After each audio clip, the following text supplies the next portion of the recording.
The sound was the worst. It wasn't one thing, it was everything all at once. The high-pitched whine of the soda machine, the clatter of metal trays in the kitchen, a chef's shout barking an order, the chatter of 10 different tables bleeding into a meaningless wave of noise. The fluorescent lights overhead seemed to pulse in time with his headache, each flicker a needle in his eyes. Mia Scott stopped in the middle of the diner's floor. The tray in her hand, heavy with hot plates, trembled.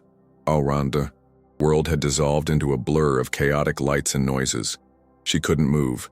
She couldn't breathe. She just wanted it to stop. "Mia! Table 7, her manager, Bruno Erdem's voice cut through the din, sharp and annoyed. But his voice didn't help. It just became another sound in the cacophony drowning her. He strode over, his face flushed with anger. "What are you doing standing there like a statue? Move!" He said it in front of everyone. Customers stared.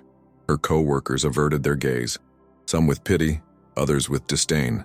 In one corner, a new trainee named Theo Carvalho, who had started that day, watched it all with an unreadable expression. Mia didn't respond. She couldn't. The words were stuck somewhere deep, behind the wall of panic rising in her throat. What city or country are you listening from right now? Let me know in the comments. I love knowing how far our stories reach. And if you enjoy narratives that reveal what's hidden beneath the surface, subscribe to the channel because what happened next changed everything. Not just for Mia, but for an entire company. For Mia Scott, the world had always been a place of unwritten rules that everyone else seemed to understand, except her.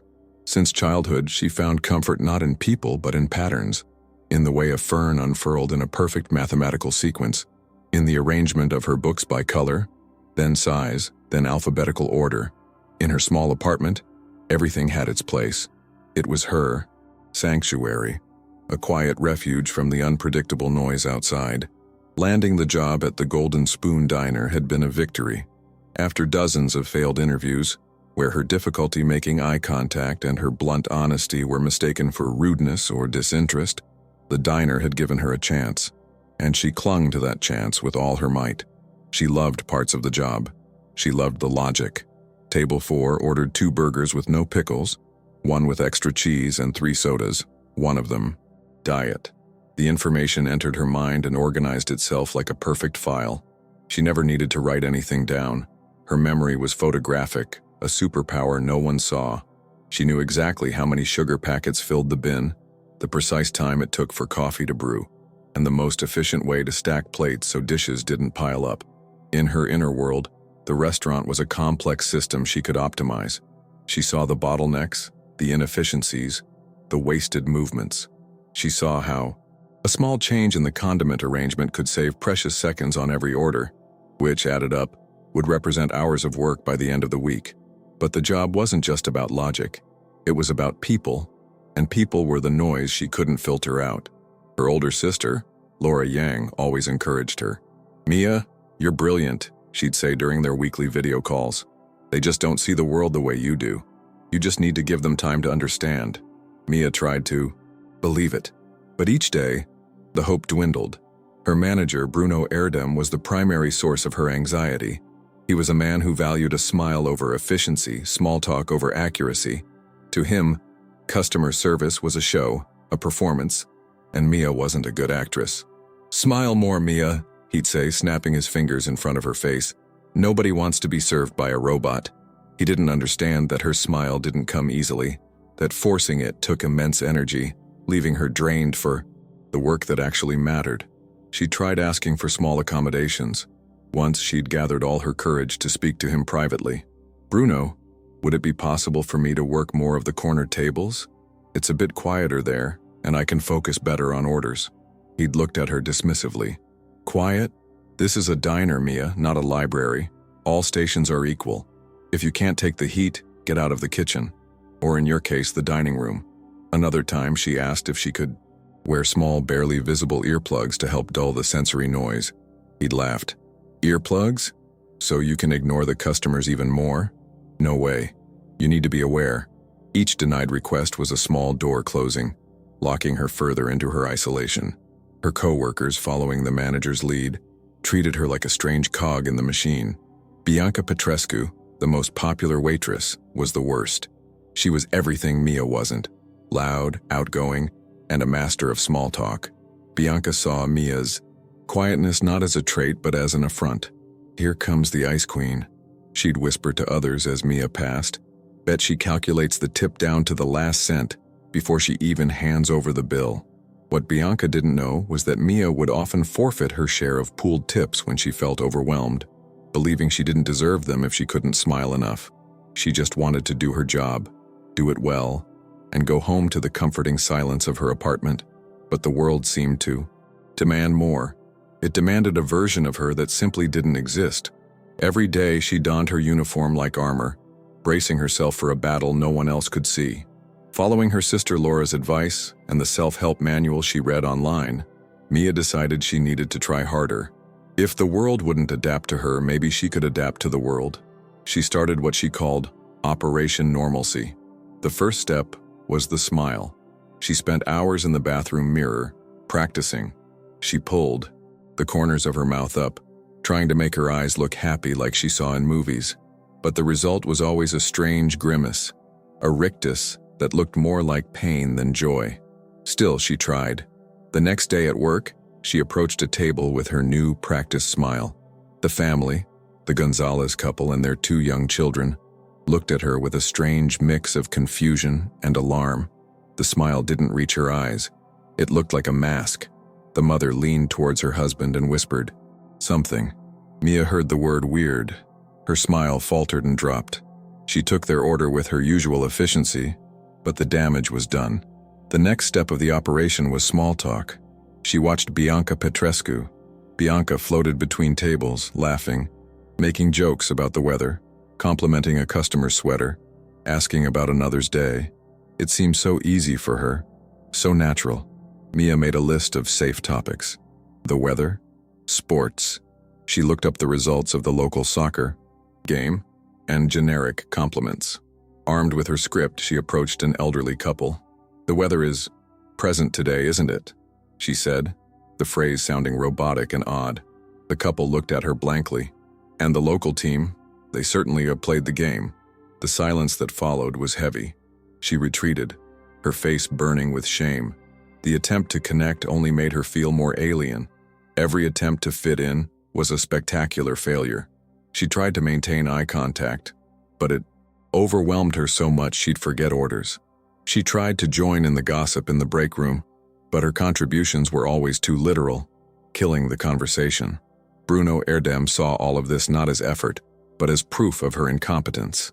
One day, a customer complained that Mia was rude and cold. The truth was, the customer wore an extremely strong perfume, and Mia, hypersensitive to smells, had to step away slightly to avoid feeling nauseous. The customer interpreted this as disdain. Bruno called her into his small office. "Mia, this is the 3rd complaint about your attitude this month. I don't know what your problem is, but you're not trying hard enough. You don't have the golden spoon spirit." He put her on probation. "One more complaint and you're out." The word problem echoed in her mind. She wasn't a problem. She was just her. But apparently, being her wasn't enough. The humiliation peaked one Tuesday afternoon. The diner was quiet.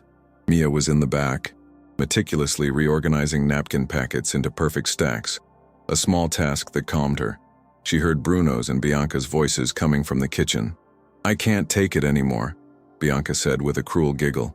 "She's like a robot. Have you seen her try to smile? It's terrifying." Bruno's voice joined hers.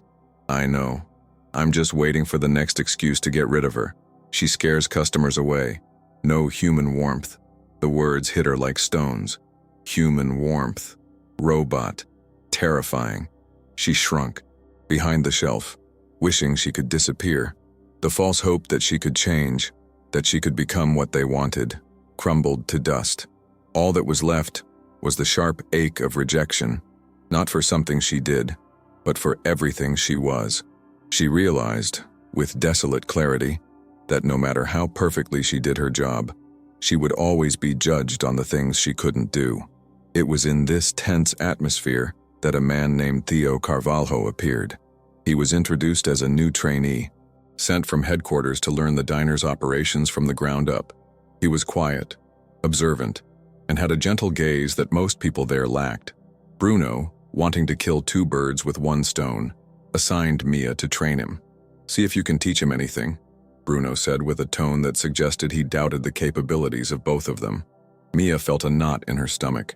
Training someone meant talking, explaining, interacting more than usual, but she nodded. It was an order. At first, Arthur Moretti, the billionaire CEO of the Golden Spoon chain, disguised as Theo, was skeptical. He'd read Bruno's reports. Mia Scott, efficient employee, but with severe social interaction problems, multiple customer complaints, under observation.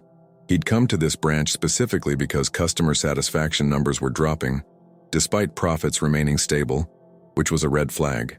He expected to find a troublesome employee, the source of the problem. However, what he saw was something else entirely. Within the first hour, he watched her handle a large, boisterous family of 8. They changed their minds multiple times, ordered complicated substitutions, and the kids wouldn't stop running around. Mia stood patiently beside the table, not writing a single word. Arthur, as Theo, thought, "She's going to get it all wrong." But when she returned from the kitchen, every dish was exactly as ordered. The father's steak, rare. The older son's burger, no onions. Extra sauce. For the grandmother, everything perfect. He was impressed. Later, he saw her pass an empty table and, without anyone asking, crouch down and twist one of the small adjustable feet of the table. He went over and pushed it. Rock solid. She had noticed a minuscule wobble that no one else would, and fixed it before it became a problem for the next customer. Her efficiency was almost invisible. It was preventative. The conflict began when Arthur tried to point out these qualities to Bruno. "She's incredible," Arthur said at the end of the day. "Her memory is unbelievable." Bruno huffed. "Memory doesn't pay the bills, Theo. Smiles pay. Did you see her face when she took the order? She looked like she was going to a funeral. Customers want to feel welcomed, not interrogated." Arthur began to see the glaring disconnect between the metrics he read in his reports at headquarters and the reality on the ground. His training manuals spoke of customer connection and personalized service, but in practice this was translated by managers like Bruno as fake smiles and small talk. The real service, accuracy, attention to detail, anticipation of needs, was being completely overlooked, and the person executing it perfectly was being punished for it. The situation escalated when Bianca Petrescu made a mistake. She'd rushed an order, forgetting to note a severe nut allergy the customer mentioned. The dish came out of the kitchen, and Mia, passing by to deliver coffee, saw nuts sprinkled over the salad. She remembered overhearing the customer mention the allergy to Bianca earlier. She stopped the plate before it reached the table. The customer, who overheard her, turned pale, then immensely grateful. But when Bruno arrived, drawn by the minor commotion, Bianca quickly deflected. "Mia must have mixed up the orders in the kitchen. I definitely wrote down the allergy." Bruno didn't hesitate. He turned to Mia, his face contorted in fury. "Again, Mia? You nearly sent a man to the hospital. That's it. I've had enough." Arthur, as Theo, intervened. "That's not true. I heard the customer speak to Bianca, and Mia is the one who saved the situation." Bruno's eyes narrowed at the new trainee. "Listen here, rookie. Mind your own business. I know how my staff works." In that moment, Arthur Moretti realized the problem wasn't just a misunderstanding. It was a rotten system, led by a manager who preferred a charming lie to silent, competent truth. And he, the CEO, was ultimately responsible for having created this system. That night, Arthur Moretti didn't return to his luxury penthouse. He checked into a modest hotel near the diner, his disguise as Theo still intact. He couldn't get the incident out of his head. The injustice was so clear, so palpable. He opened his laptop and started digging. Using his CEO credentials, he accessed the branch's internal records, something a regional manager would normally do. He cross-referenced sales data, customer complaints, and employee schedules. And then, the patterns began to emerge, as clear as the ones Mia saw in her own world. First, he analyzed the complaints. Yes, there were complaints about Mia's attitude, but the serious complaints about wrong orders, incorrect charges, long wait times were almost non-existent on her shifts. In fact, they significantly increased on days she was off, when Bianca and other staff covered more tables. Second, he looked at the finances. There were small but consistent discrepancies. Charges for service fees on large bills that shouldn't have existed. Order cancellations after cash payments that seemed suspicious. And again, these incidents were far more frequent on Bruno's shifts, especially when Mia wasn't around to notice the irregularities. Bruno wasn't just a bad manager, he was dishonest.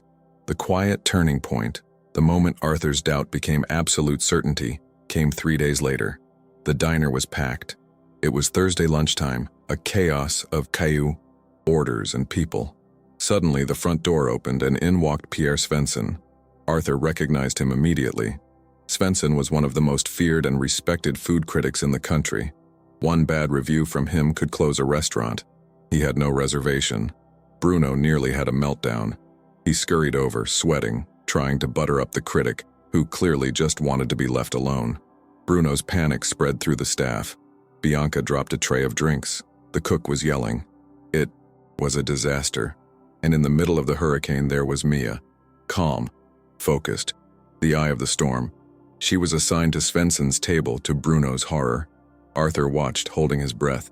Mia approached the table. She didn't smile. She didn't make small talk. She simply handed him the menu and waited. Svensson placed his order, a complex dish with several modifications. Mia listened, nodded, and walked away. But on her way to the kitchen, Arthur saw her pause for a moment. She glanced. Back at the critic, he wore a small, discreet medical alert bracelet. From that distance, Arthur couldn't read it, but Mia, with her sharp attention to detail, apparently could. She returned to the table. "Sir," she said, in a low, clear voice, "the sauce for your dish contains a peanut derivative. Your bracelet indicates an allergy. Would you like the chef to prepare an alternative without the ingredient?" Pierre Svensson's jaw dropped. He looked at his bracelet, then at Mia, shocked and profoundly impressed. "Yes, please, thank you." He watched her with newfound respect. The rest of the service was impeccable. Svensson's food arrived perfect. His drink was refilled before he needed to ask. Mia anticipated his every need with a quiet, almost invisible efficiency. In that moment, Arthur Moretti didn't see an autistic waitress with social difficulties. He saw the perfect embodiment of what the golden spoon should be. Service excellence. He realized Mia wasn't the company's problem. She was the solution. And he, quietly, began to plan how he would fix it all. In the days that followed, as the corporate gears slowly churned in the background under his secret orders, Arthur, still as the trainee Theo, decided to make his own small revolution. He couldn't fix everything at once, but he could make Mia's world a little more bearable. He started with small things. When he saw a particularly loud group of customers being seated in Mia's section, he'd discreetly intervene, telling Bruno, "Hey, I can take this table? I need practice with large groups." He took the noise so she wouldn't have to. He noticed that the fluorescent light above the beverage station flickered intermittently, a small fault that would drive anyone mad, but must have been torture for Mia's sensitivity.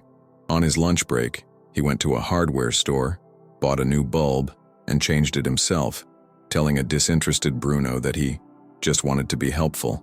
The light stopped flickering. Mia noticed but said nothing. She just gave him a small, almost imperceptible nod. It was her way of saying thank you. The biggest change was in how he spoke to her. He stopped using vague or social phrases. He was direct, clear, and logical. Instead of, "Could you check the condiments when you have a minute?" he'd say, "Mia, please restock the salt shakers at tables 3 through 7. She responded to this clarity brilliantly. The work became easier for her, more fluid. For the first time since she started working there, someone was speaking her language. Confidence began to blossom in the small space he created for her. One day, during a lull, he found her in the pantry, where she was lining up cans of tomato sauce with the labels perfectly facing front. "You have a system for everything, don't you?" he asked, genuinely curious. For the first time, she offered to share her world with him. "Yes," she said softly. "If all the cans face forward, you can see at a glance how many are left, without counting. And if they're alphabetized by brand, you never grab the wrong one by mistake. It saves about 4 seconds per can." She then showed him her sketch, drawn on a napkin, of a new layout for the dessert assembly station that, according to her calculations, would reduce prep time by 30%. Arthur looked at the drawing. It was brilliant, simple, logical, incredibly effective. "Mia, this is brilliant," he said, and he meant it. Her eyes widened slightly. Brilliant wasn't a word she often heard associated with herself. A small smile, the first genuine smile he'd seen her give, touched her lips for a second. "I know," she replied, with disarming simplicity. In that moment, Theo, the trainee, felt a surge of affection for this extraordinary woman, and Arthur, the CEO, felt a surge of fury at the organization that had made her feel anything less than brilliant. That small smile was the tipping point. It was time to act. That night, Arthur Moretti finally returned to, his real home. He walked into his penthouse office, a minimalist space with glass walls overlooking the shimmering city lights. The contrast was dizzying. Down below, in the real world, was the Golden Spoon Diner, with its greasy floor, the smell of frying food, and the flickering light he'd changed himself. Up here, everything was silent, clean, and orderly, and it was a lie. He sat in his $10,000 leather chair and gazed out at the horizon. He had founded the company with a simple dream: to serve good food to good people. Somewhere along the way, the dream had been replaced by spreadsheets, profit margins, and corporate jargon. He had written the training manuals that Bruno Erdem cited as holy scripture. He had created the culture that rewarded the superficial charisma of a Bianca Petrescu over the quiet genius of a Mia Scott. Guilt hit him with physical force. He wasn't just an observer of injustice. He was its architect. He thought of Mia. He thought of her incredible mind, capable of seeing patterns and solutions that his MBA-educated executives would never conceive. He thought of her resilience, how she showed up to work every day in an environment that was sensorially and socially hostile. She wasn't just surviving, she was striving, trying to find order in chaos even when the world refused to give her a moment's peace. She wasn't disabled. The work environment was. His company was.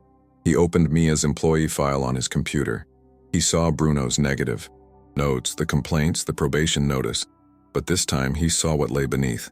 He saw a 99.8% order accuracy rate. He saw 0 sick days in 2 years. He saw a perfect score on all cleanliness inspections for her section. The data told a story, the real story, that Bruno's words tried to hide. The story of an exemplary employee being crushed by a system that wasn't designed for her. Arthur's reflection was deep and painful. It wasn't enough to fire Bruno. That would be like cutting off a diseased branch from a rotten tree. The rot was in the root. He needed to change the very definition of value in his company. He needed to create a place where people were judged on their contribution, not their ability to conform to a narrow neurotypical standard. A place where quiet efficiency was celebrated as much as a loud smile. He looked out at the city again, but he no longer saw just buildings.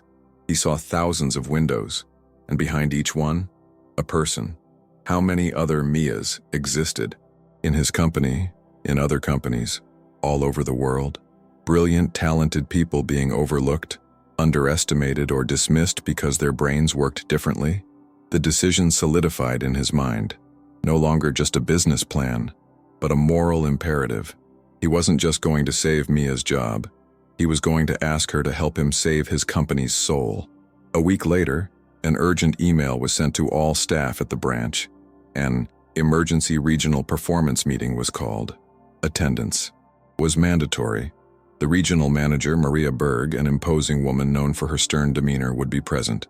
The atmosphere was tense. Bruno Erdem, however, was ecstatic. He wore his best suit. He'd confided in Bianca that this was his moment.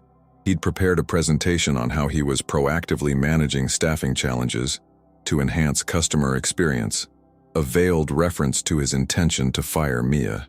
The staff gathered in the diner's main dining area, tables pushed back. Mia stood at the back, quiet, waiting for the inevitable. She assumed this was the meeting where she'd be publicly let go. Maria Berg stood at the front, her expression severe. Bruno began to speak, his voice filled with false confidence. As you all know, our primary focus here at the Golden Spoon is... He was cut off by the front door opening. Theo Carvalho walked in, but he wasn't wearing the trainee uniform. He wore a perfectly tailored suit that cost more than Bruno's car. He moved with a quiet authority that froze the room. A murmur spread through the room. Bianca Petrescu gaped. Bruno Erdem froze, his fake smile melting off his face. Maria Berg, the regional manager, straightened up and said, her voice full of respect, "Mr. Moretti, we weren't expecting you." Arthur Moretti, the CEO, nodded at her, then turned to the shocked staff. "Please, Bruno, continue," he said with icy calm. "You were talking about your focus." Bruno stammered, unable to form a sentence. His face turned from red to a pale white. Arthur didn't wait. He addressed everyone. "I've spent the last few weeks working here with you all as Theo. I've learned a great deal. I've learned, for instance, that our metrics for success are fundamentally flawed." He projected the financial reports he'd analyzed onto a screen that had been set up. He highlighted the discrepancies, the order cancellations, the missing cash. He showed the dates and times, which perfectly aligned with Bruno's shifts. Bruno's humiliation was now public and undeniable. Next, Arthur displayed the complaint statistics, proving that order errors drastically decreased when Mia worked. And then, he delivered the final blow. He displayed an email. "This is feedback I personally received from Pierre Svensson, the food critic. He praises this branch for having the most attentive, precise, and professional employee he has ever encountered in a restaurant chain." He was talking. Arthur paused, looking directly at Mia. "About you." For the first time, all eyes turned to Mia, not with pity or disdain, but with a new, shocked respect. Arthur then turned to Bruno, whose arrogance had dissolved into pure dread. "Bruno Erdem, you are terminated, effective immediately, for gross mismanagement, unethical conduct, and fraud. Security will escort you out." Amidst the stunned silence of the room, Bruno, in a last desperate act, pointed at Mia. "But she's weird. She can't even look people in the eye." Arthur Moretti didn't raise his voice. He looked at the defeated man and delivered the final, short, elegant, and utterly devastating line. "You saw weirdness. I saw excellence." He then walked over to Mia, who watched it all, unmoving. "Mia," he said gently, "I would like to offer you a new position. A position we are creating for you. Efficiency and systems optimization consultant for the entire The Golden Spoon network. We want you to teach us how to see the world as you see it." The room remained silent for a moment, and then one of the cooks began to clap slowly. Soon others joined him. It wasn't a thunderous applause, but a soft sound of respect. Mia didn't look at Arthur or the crowd, her gaze fixed on a nearby table, on the perfectly aligned salt and pepper shakers she had arranged hours earlier. And there, in the midst of the chaos that had finally resolved into order, a small, true, beautiful smile bloomed on her face. True strength isn't found in conforming to the world, but in having the courage to be yourself, even when the world doesn't understand you. Mia's story reminds us that a person's value isn't in how well they fit in, but in the unique perspective they bring. Sometimes the very qualities society labels as odd are, in fact, the source of extraordinary brilliance. If this story touched you in any way, please like, comment, and subscribe to the channel. You never know who might need to hear a message of hope and acceptance like this today. Together, we can spread the idea that excellence comes in all forms.